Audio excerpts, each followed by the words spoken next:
Okay,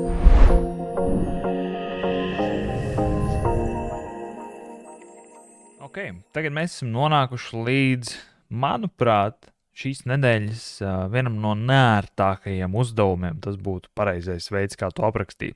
Jeb es to saucu par nodefinēju savu personīgo elli.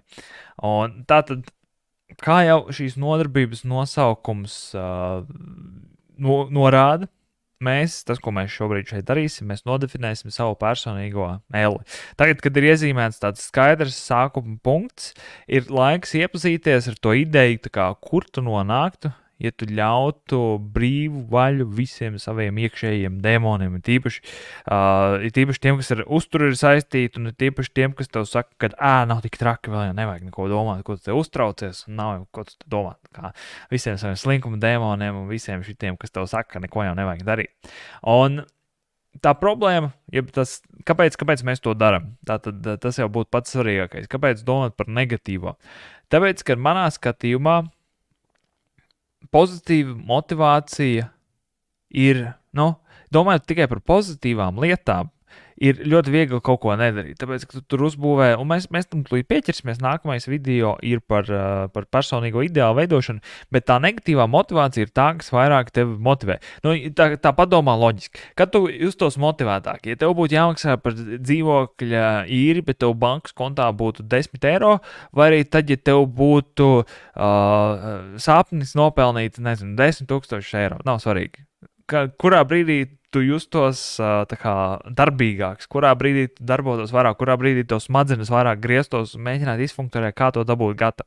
Loģiski, ka tad, kad tev svilst pakaļ, un kad ir kaut kas jādara, kad tu būs negatīvs sekas, ja tu kaut ko nedarīsi. Un tieši tāpēc ir svarīgi uzbūvēt šo negatīvo pusi un izpētīt to, kur tu nonāksi, ja tu neko nedarīsi, jo pieņemt lēmumu, neko nedarīt, ir pieņemt lēmumu, sadzīvot ar tām sakām, kas radīsies, ja tu neko nedarīsi. Un tad, ja tu neizpēti, kur tu nonāksi, ja nekas nemainīsies, ja tu neieskaties savā personīgajā murgā, savā personīgajā ellē un nepaskaties tiem demoniem acīs un nesaproti, kur tu līdz galam nepieņem to, kur tu nonāksi, ja tu neko nemainīsi, tu sev atņem pašu spēcīgāko motivāciju savot. Jo mūs motivē negatīvais vairāk. Mēs kā cilvēki esam vairāk motivēti uz to, lai mēs izvairītos no diskomfortiem. Un tāpēc šo uzdevumu daudz negribēs pildīt, tāpēc, ka tas nozīmē, ka ir jāapskatās un jāatzīst, ka tā ir realitāte, kad, ja es neko nedarīšu, tad es pie tā nonākšu. Kamēr tu to nepieņem sevī, tikmēr ir baigi viegli to visu ignorēt. Bet ja tu to izpēti, ja tu tiešām ieskaties tajā, un mēs visi pazīstam savus personīgos demonus, un mēs visi zinām, pie kādām problēmām mēs jau šobrīd esam nonākuši, un mēs aptuveni varam parasti iedomāties, kur mēs nonāksim. Un ja tu to izpēti, ja tu tā kārtīgi tam ieskaties acīs, tad tas ir tas, kas tev izveidos tādu paliekošu motivāciju. Nevis tādu, kas ir būvēta uz kaut kādu priecāšanos un entuziasmu, bet tādu motivāciju, kas ir, šodien man ir grūti, šodien es negribu darīt, bet es zinu, kāpēc es to daru, jo ja es to nedarīšu, tad lūk, kas man sagaida.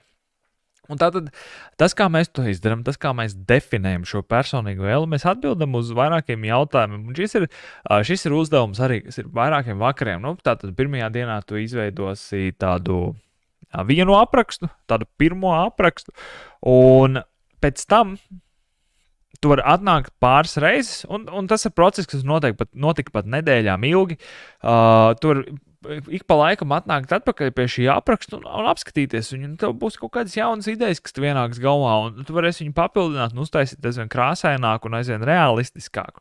Un tātad tas, kā mēs to sākam, kā mēs sākam veidot šo aprakstu, ir mēs vienkārši atbildam uz vienkāršiem jautājumiem. Piemēram, kā tava veselība, tavs svars ietekmē tavu pašsajūtu un tavu ikdienas dzīvi? Tad super vienkārši jautājums, tad tu vari sākt aprakstīt tās pamatlietas. Kā tu šobrīd jūties ar to tavu esošo veselību, ar savu esošo svaru, kā tas ietekmē tavu dzīvi jau šobrīd, un sākt jau veidot, tur jau sāks nāk kaut kādas tādas virspusēji negatīvas lietas. Un tad tu vari turpināt uzdot jautājumu, kā mainītos tava ikdiena, ja tavas esošās veselības problēmas sāktu strauji palikt aizvien sliktāks. Un šeit jau mēs pieejam tādai nopietnākai lietai, jo, vienmēr liekas, ka nav jau vēl tik traki, bet kaut kad jau paliks trakāk. Mēs jau to visu kaut kur pakausī nojaušam to, ka ja nekas netiks risināts, visticamāk paliks trakāk. Un tad es gribu, lai tu uzdod sev šo jautājumu, kas notiks, ja tavas esošās veselības problēmas, kurus tā kā tu jau zini to virzienu, ja tas strauji paliktu aizvien sliktāk, ja tev būtu pazaudēt darba spējas vai tu teiksim, justos vēl sliktāk, vai vienalga, kas darba spējas pazūst, vēl mazāk enerģijas, vēl grūtāk būtu pagulēt, vēl grūtāk būtu kustēties. Visas šīs lietas, kas notika, ja viņas paliktu aizvien sliktākas? Kādas problēmas tev sagaida, ja tava veselība sāk strauji progresēt negatīvajā virzienā? Un šeit vairāk ir par to, ja šeit ir tās ikdienišķās lietas, kādas pasliktinātos, tad šeit ir kādas sekas tevi sagaida, ja tava veselība sākas strauji progresēt negatīvajā virzienā. Piemēram, tiem, kuriem ir otrā tipa diabēts. Tātad mēs jau zinām, ka tur ir, ja tu neko nerisināsi, ar laiku tas novedīs pie neiropātijas, ar laiku tas visticamāk novedīs pie diabēta komplikācijām, kas ir redzes traucējumi vai pat aklums, kas ir nieru darbības traucējumi, kas noved pie dialīzes, kas ir šausmīgi nepatīkams process, kas ir šitie mazo asinsvadu bojājumi arī pirkstos, kas var novest pie kaut kāda ekstremitāšu nejūtības vai pat galējos. Un galējos tas nenozīmē, ka tas ir retos gadījumos, bet galējos gadījumos tas noved pie amputācijām vai arī, teiksim, par to pašu asinsspiedienu. Šobrīd varbūt nav tik traki, bet ja tas palika trakāk, ja tu zaudētu savus darba spējas, ja, teiksim, ja tev asinsspiediena dēļ sāpēt uz laiku galvu, ja tev būtu biežāk jāapmeklē dakteri, ja tas novest pie kaut kādiem arī, teiksim, vēl sliktākiem variantiem, kur tev ir jādodas uz slimnīcu vai kaut kādas savādāk lietas, uzrakst, kas ir tās lietas ar savām esošajām problēmām, zinot, kas tās ir, jo tu jau zinās labāk, zinot, kas ir tās esošās problēmas, kas tev sagaida, ja tās strauji sāks progresēt negatīvā virzienā. Ja jūs atceraties, man vairs nebūs te attēls, bet ja jūs atceraties to grafiku, kur bija tas straujais kāpums ar to compound efektu no angļu valodas, kur bija tas straujais kāpums pa 1%, kad kāpj kaut. Tāpat tās ir negatīvajā virzienā. Tāpat tās visu laiku, viss ir labi, uz vienam brīdim tu sāc pēkšņi strauji slīdēt uz leju. Un tas notiek, ja pietiekami ilgi kāda problēma nerisina. Un vienmēr liekas, nav jau tik traki, bet šeit ir svarīgi, ka mēs ieskatāmies tajā un paskatāmies, bet kas būtu, ja būtu traki, kā tas izskatītos, pie kā tas man novest. Kā tava dzīve un tava ģimenes dzīve mainītos, ja tu veselības dēļ zaudētu darba spējas, ja tu kļūtu par slogu savai ģimenei. Un šī ir lieta, kur es iesaku visiem apdomāt tiem, kuriem liekas, ka viņiem jau vienalga, kuri saka, kaut kad jau jānomirst, tāpat tās ir un visas pārējās lietas. Tiem, kuriem varbūt arī liekas, ka ir sautīgi domāt par savu uzturu tikai, līdz vienam brīdim, līdz kamēr tu kļūsti par slogu savai ģimenei. Un loģiski, ja tas notiek kaut kādas nelaimes dēļ, tas ir savādāk. Bet ja tu kļūsti par slogu savai ģimenei, savas nolaidības dēļ, tas jau ir, tas pēc tam sēž arī uz tavas sirdsapziņas, un tas pēc tam grauž tevi lēnām kopā, un mēs visi jau to zinām, jo tu pietiekami ilgi, tu ignorēji pietiekami ilgi šo problēmu, tu zināji, ka viņu varēja laicīgi risināt, un kaut kādā brīdī ir par vēlu, un tad tur vairs neko šausmīgi nevar mainīt. Un šīs ir tās nepatīkamās lietas, kur es gribu, lai jūs ieskatāties un padomājat, kā tas ietekmētu tevi. Jo, katrs mēs esam savu personību, un katram mums tā domāšana ir savādāk, un te ir svarīgi, ka tu atrodi, kas ir tās tavas sāpīgās lietas, ko tu vairs nevarētu darīt, kā tas tevi ietekmēt, kā tas tevi emocionāli un psiholoģiski sāk ēst kopā, ja tas viss paliek aizvien sliktāk un sliktāk. Un tu jau zini savus tendences, tu pazīsti savus iekšējos dēmonus, tu zini kādas negatīvas lietas, kuras varbūt nav taisnības, ko viņi tev čukst ausīs. Un visas šīs lietas, kas jau varbūt tev ir jau sākuši, kuras jau tu esi sācis vai sākus piefiksēt, visas tās lietas pastiprinās. Viņas pastiprinās aizvien vairāk un aizvien vairāk un aizvien vairāk, jo viņas paliek aizvien sliktāk. Jo sliktāk paliek tava veselība, jo sliktāk paliek tā veselība, jo ilgāk tu to problēmu nerisini, jo skaļāk visi šie iekšējie demoni un visas šīs nepatīkamās balsis paliek, un viņas paliek aizvien spēcīgākas un spēcīgākas. Un kādā brīdī tu sāc viņām visām arī ticēt.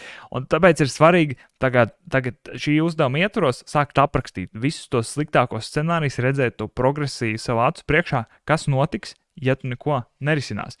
Tāpat tās kādas komplikācijas tev sagaida, kādu pārdzīvojumu tev sagaida, kādu finansiālu izaicinājumu tev sagaida. Jo slikta veselība, tas ir viss kopā. Te ielaist veselību, tās ir finanšu izdevumi, tie ir pārdzīvojumi ne tikai tev, bet arī visiem apkārtējiem cilvēkiem, par kuriem tu rūp. Tie ir tāpat tās laika ieguldījumi, tāpat tās, ja tu esi ģimenē galvenais piegādātājs, tā kā finanšu resursu piegādātājs, tad iedomājies, ja tu pazaudēsi savus darba spējas, kā tas ietekmēs visu pārējo dzīvi. Ja tu esi, nezinu, mājās, ja tu esi galvenais gatavotājs ēst, tāpat tās, ja tu spēlē, tā kā mēs visi spēlējam savu funkciju sabiedrībā un ar saviem apkārt, ar saviem tuvajiem. Un mūsu veselība ietekmē arī visus pārējos. Un tiklīdz mums paliek, tā kā, ja kaut kas paliek stipri sliktāk, tas uzreiz ietekmē arī visus pārējos. Un tāpēc ir svarīgi to uzbūvēt, to attēlu priekš sevis, kā tas ietekmēs tavu dzīvi un kā tas ietekmēs apkārtējo dzīvi, ja tu atļausi savai veselībai turpināt progresēt negatīvā virzienā, kā tas ietekmēs tev kā personību, kā tas ietekmēs tavus mērķus un sapņus un ko tu gribi izdarīt savas dzīves laikā un aprakstīt visas tās lietas. Ja tev rastos nopietnas veselības problēmas, no kurām tu varēji izvairīties, ja vien tu būtu ātrāk sākus tās risināt, kā tu justos, kā mainītos tava attieksme pašam pret sevi. Šis arī ir, es jau viņu pieminēju, bet šis arī ir milzīgs punkts. Kā tu justos, kad tavi tuvinieki, kā justos tavi tuvinieki, ja tev parādītos nopietnas veselības problēmas un komplikācijas, kā tas ietekmē viņu ikdienu, vai tiešām tiem, kuriem ēšanas paradumu mainīšana liekas sautīgi, šis ir tas svarīgais punkts, ko vajag apsvērt. Ja tu, esmu bieži dzirdējis no cilvēkiem, ar ko es runāju, ka viņi saka, es nevaru mainīt savu uzturu, jo man ir visai ģimenei tāpat tās jāgatavo, un tur nāk, un cilvēki uz maniem paļaujas, ka es viņiem taisīšu ēst. Bet kas notiks, kad savus veselības problēmu dēļ tu vairs nevarēsi to darīt? Un tad tā problēma kļūst vēl lielāka. Ja tava veselība un svars turpinās progresēt negatīvā virzienā, kā tas ietekmēs tavas attiecības ar tavu otro pusi? Un es zinu, ka mums ir cilvēku vecumi, tā kā mums tas vecuma spektrs ir ļoti liels, citiem tas varbūt nav tik aktuāls, citiem tas ir, bet tiem, kuriem tas ir, kā tas ietekmē tās savstarpējās attiecības? Kādas dzīves notikumus tu visticamāk palaidīsi garām vai kuros tu nevarēsi pilnvērtīgi piedalīties, ja tava veselība un svars turpinās strauji pasliktīties? Bērnu izlaidumi, mazbērnu izlaidumi, tur visādi draugu pasākumi, dzimšanas dienas un tā tālāk. Ko tu palaidīsi savā dzīvē garām, ja viss turpinās progresēt negatīvajā virzienā? Atrodi tās sev svarīgās lietas, padomā par to un aprakst to. Tas ir pats galvenais. Izveido pilnvērtīgus aprakstus. Un tu centies izveidot pēc iespējas detalizētāk aprakstu ar to, kur tu nonāksi un kas tev sagaida, ja tu neko nemainīsi un tavu veselību turpinās progresīvi palikt sliktāk. Un, ja pildot šo uzdevumu, tavs prāts konstanti necenšas tev aizvilkt uzmanību prom uz kaut ko citu, uz kaut ko patīkamāku, uz kaut kādām kaķu bildēm internetā, ja tev nerodas tās nepatīkamās sajūtas, tu visticamāk neiedziļinies pietiekami tajā negatīvajā nākotnē, un tu joprojām tur pa tādām virspusējām lietām, es tur jutīšos, man būs sliktāka enerģija. Labi, bet ko nozīmē, ka tu ir sliktāka enerģija? Kas notiks, ja tev vispār nebūs enerģijas, ja viss, ko tu gribēsi vakarā, ir sēdēt pie kompīša un skatīties seriālus? Kā tas ietekmēs tavu pārējo dzīves kvalitāti? Kā tas ietekmēs tevi pēc gadiem 6, 5, 10? Tas viss jau sāk, tās visas negatīvās lietas, viņas progresīvi paliek sliktāk, viņas kumulatīvi izveido milzīgas problēmas, viņas netiek risinātas. Padomājiet dziļāk, mēģini rakt dziļāk. Okay? Ja tu atduries pret kaut kādu lietu, tev liekas, ka tas nav tik traki, uzdod sev jautājumu, ja viņi paliktu vēl sliktāk, kā tas ietekmētu pārējās dzīves sfēras, ar ko tas ir saistīts. Un es saku, šo uzdevumu var pildīt vairākas reizes. Pirmo reizi uzrakstot tādu ātru uzmetumu, un tad pēc dienas, 2 atnākot atpakaļ, un pierakstot vēl kaut kādas lietas. Tur noteikti radīsies vēl kaut kādas idejas, ja mēs ļaujam mūsu smadzenēm padomāt un apdomāt un sagramot visu to lietu. Mums uzrodas jaunas idejas, ko pēc tam pielikt klāt. Un ideāli, to var visu rakstīt mierīgi savā blociņā, un to visu var rakstīt savā blociņā, vai arī var to darīt elektroniski un pēc tam izprintēt ārā. Jo, ja tu elektroniski raksti, tad vieglāk to visu izlabot. Bet, tur tu izdomā, kā tu pats gribi darīt, bet pats galvenais ir, lai tev ir šis personīgās elles apraksts, kur tu nonāks, kur novedīs visi tie tavi slikti ieradumi, kur novedīs tavu sliktā veselību un ko tas tev atņems. Jo nav jau tā, citreiz mēs negribam mainīties, jo Mēs tā kā negribam atdot kaut kādas lietas, kaut kādas mazas baudiņas vai vienalga. Bet padomā, ko tas tev atņems, ja tu nemainīsies, ko tu atdod, ja tu nemainies, kādas dzīves baudas tu atdod kādam citam, vai kurām tu atmet ar roku, ja tu neko nedarīsi, ja nekas nemainīsies. Un maksimālam efektam. Tu vari atrast kādu, noteikti ir kāds pazīstams cilvēks, aprunāties ar kādu, kurš jau saskars ar tām problēmām, kuras tu nojauti, kuras tev sagaida. Noskaidrot, kāda ir viņa ikdiena, ar kādiem izaicinājumiem viņi saskarās un ar kādām grūtībām viņi saskars. Tas ļaus, numur viens, tev labāk saprast, kas tev sagaida, jo bieži vien mēs pat nevaram iedomāties, cik slikti ir slikti. Un tas dos iespēju arī tam otram cilvēkam tikt uzklausītam un padalīties ar savu sāpi. Un šis ir viens tāds uzdevums, kas ir jādara ar līdzjūtību un tiešām ar tādu ieinteresētību otrā cilvēkā. Bet, jūs turat tas mērķis, ja tu pazīsti kādu, kurš ir nonācis tajā vietā, no kuras centies izvairīties, ja ir iespējams, var sazināties un vienkārši aprunāties, noskaidrot, kāda ir viņa dzīve, kā tas ietekmē viņus ikdienā, un tas radīs to bildi daudz skaidrāk un daudz saprotamāk. Un, kā jau es teicu, ja tu jūties nērti pildot šo uzdevumu, tu esi uz pareizā ceļa, jo šim uzdevumam ir jāliek tev justies nērti, negatīvi un slikti un visas pārējās lietas, no kā mēs nezinu, kāpēc šajā 21. gadsimtā cenšamies izvairīties. Šī ir tā patiesā motivācija. Šis ir tas dzinuls, kas nekad nepazudīs, jo viņš vienmēr pakausī tur būs. Es zinu, ka šis video nebija pozitīvs, nebija pats patīkamākais, bet viņu ir ļoti svarīgi izpildīt un ir svarīgi veltīt to laiku, kas tam ir vajadzīgs. Tā mana rekomendācija ir tāda. Tagad paņem, tālāk uz nākamo video, bet paņem velti 15 minūtes tīri šim aprakstam. Aiziet atpakaļ, paskaties uz tiem jautājumiem un vienkārši iziet cauri, uztais tādu pirmo aprakstu priekš sevis, pie kā tu varēsi vēlāk atgriezties. Bet pats galvenais sāc veidot to mazo aprakstu priekš sevis, sāc ieskatīties tai savā personīgajā ellē, kas tev reāli patiešām sagaida, ja tu neko nedarīsi.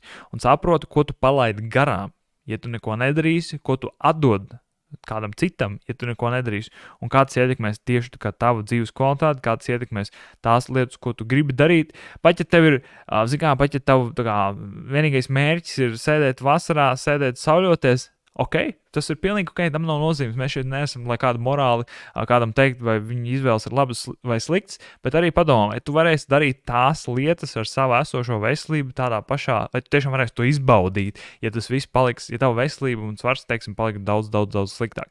Tā kā apdomā, velti šitam laiku, šim uzdevumam, tiešām iedziļinies tajā, izveido to savu personīgo elli.